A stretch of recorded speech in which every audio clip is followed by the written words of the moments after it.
आज की कहानी आपको सुनाएंगे अभिनेत्री कृतिका चौधरी की। इसे आप मॉडल कहो या अभिनेत्री, वो आपको आगे कहानी में पता चल जाएगा।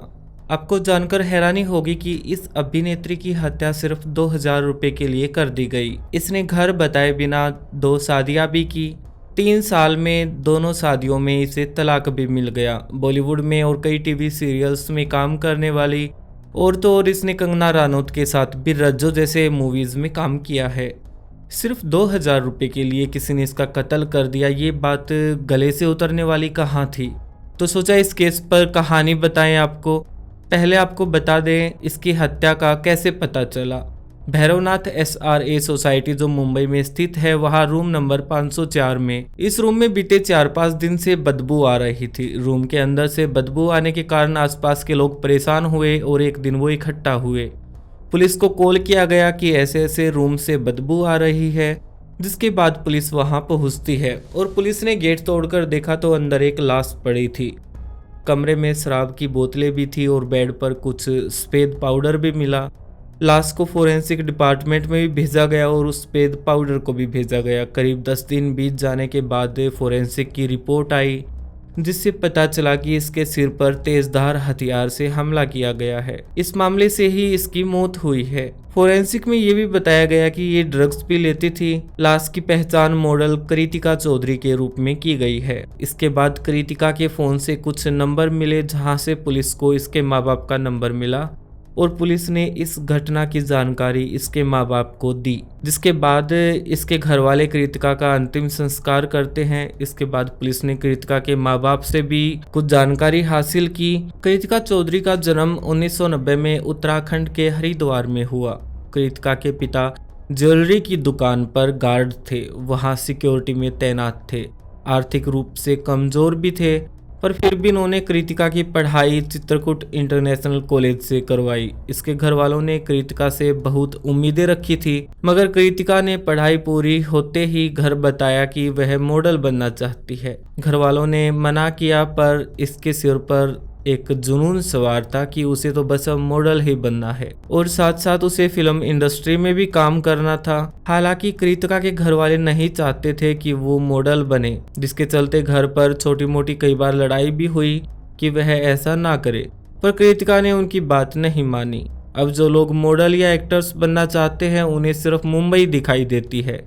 कृतिका को भी मुंबई धुंधली धुंधली दिखाई देने लगी। उस धुंधलापन को साफ करने के लिए कृतिका भी एक्टर्स मॉडल्स बनने के लिए मुंबई चल पड़ी। मुंबई जाने के बाद ये अंधेरी ईस्ट एक जगह है, वहां पर भैरवनाथ SRA सोसाइटी है। वहां इसने 5th फ्लोर पर एक फ्लैट लिया रेंट पे, जिसके बाद ये वहां रहने लगी। कृतिका का अब एक ही काम था, सुबह घर से निकलना और फोटोशूट करवाना और अलग अलग जगह पर जाके ऑडिशन देना। फिल्म्स और टीवी सीरियल्स के लिए भी इसने कई जगह ऑडिशन दिए, मगर कहीं इसकी बात नहीं बनी। फिर कृतिका अलग अलग अच्छी जगहों पर जाकर फोटोशूट करवाने लगी और अपना एक प्रोफाइल बनाती है जो प्रोफेशनल लगे।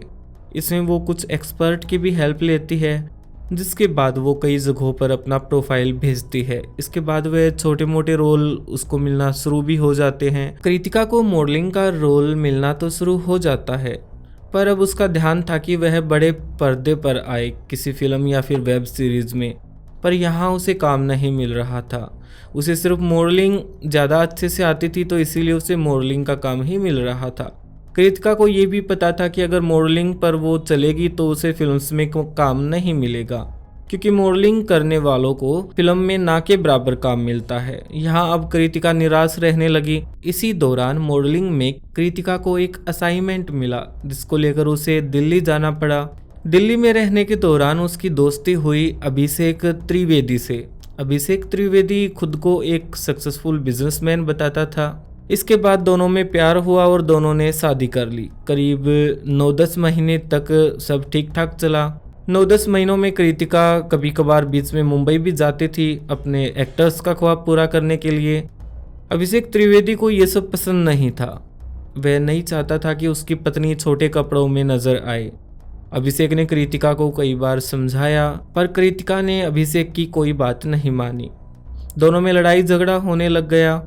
इसके बाद दोनों ने तलाक लेने का फैसला लिया। 1 साल में शादी भी हो गई और तलाक भी हो गया। इसके बाद दिल्ली में ही एक फंक्शन में कृतिका की मुलाकात होती है राज द्विवेदी से। दोनों में काफी देर तक बातचीत होती है, जिसके बाद राज द्विवेदी बताते हैं कृतिका को कि उसकी फिल्मों में और राजनीति में बहुत अच्छी पकड़ है और वो एक मुख्यमंत्री और बड़े नेता जनार्दन द्विवेदी का भतीजा भी है। इसके बाद कृतिका चौधरी काफी इम्प्रेस हुई और कहते हैं उस मुलाकात के बाद कृतिका उसे अपना दिल दे बैठी।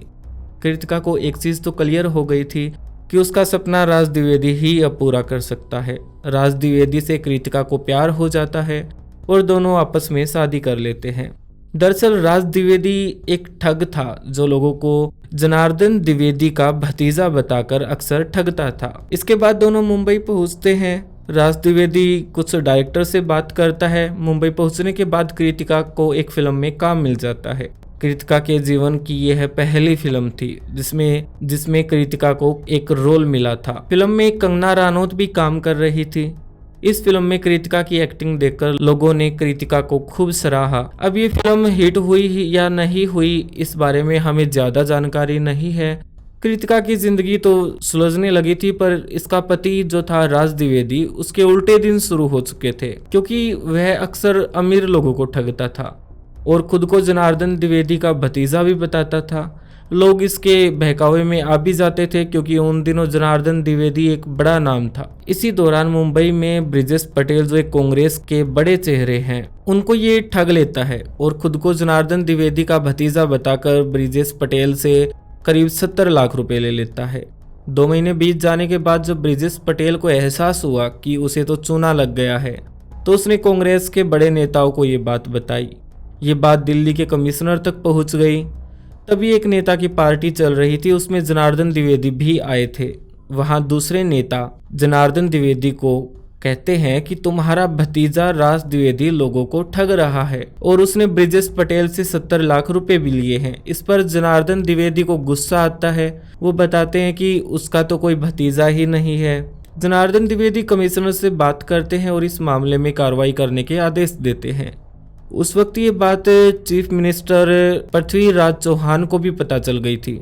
उन्होंने भी जनार्दन द्विवेदी पर फटकार लगाई कि तुम लोगों को ऐसे लूटते हो। फिर जनार्दन द्विवेदी ने पृथ्वीराज चौहान को भी अपनी सारी आपबीती बताई। उसने बताया कि उसका तो कोई भतीजा ही नहीं है।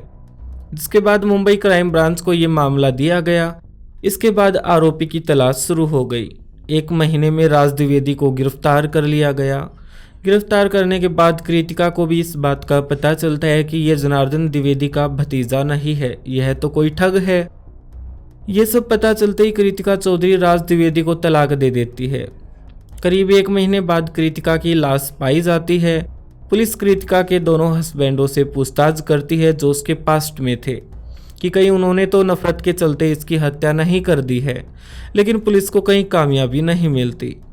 तभी पुलिस कृतिका के घर वालों से पूछती है कि क्या कीर्ति ड्रग्स लेती है, तो उसके घर वाले बताते हैं कि हाँ वो ड्रग्स लेती थी। इसके बाद पुलिस का अब सारा शक ड्रग्स के ऊपर आ जाता है। अब पुलिस कृतिका के कॉल डिटेल्स खंगालती है लेकिन कुछ नया नहीं पता लगता। फिर पुलिस 2 साल पहले के कॉल डिटेल्स निकालती है जब उसने ड्रग्स लेना शुरू किया ही था। उस जगह से पुलिस को ड्रग्स पेडलर का नंबर मिलता है। इसके बाद पुलिस ने ड्रग्स पेडलर को गिरफ्तार किया। जब सन्नी नामक युवक ड्रग बेचने वाले से पूछताछ हुई तो पुलिस को पता चला कि सन्नी ने ही कृतिका की हत्या की है। सन्नी पूछताछ में बताते हैं कि वह कृतिका को ड्रग्स देने आया था, पर जब वह पैसे मांगने लगा तो कृतिका ने पैसे देने से इनकार कर दिया। इसके बाद सन्नी को बहुत ज्यादा गुस्सा आया और सन्नी ने सिर्फ 2000 रुपए के लिए कृतिका के सिर में चाकू घोंपकर उसकी हत्या कर दी, जिसके बाद सन्नी वहां से भाग गया। इसके बाद आरोपी को पुलिस ने अपने कब्जे में ले लिया। पर ये जो कहानी थी इसमें एक बहुत ही अजीब चीज देखने को मिली कि क्या सिर्फ 2000 रुपए के लिए वो भी इतनी बड़ी एक्टर्स का कत्ल कर दिया। सोचा हम इस पर कहानी बनाएं और फिर हमने आपको ये कहानी सुनाई। चैनल को लाइक और सब्सक्राइब जरूर कर दीजिएगा। फिर मिलते हैं न्यू केस के साथ। बाय।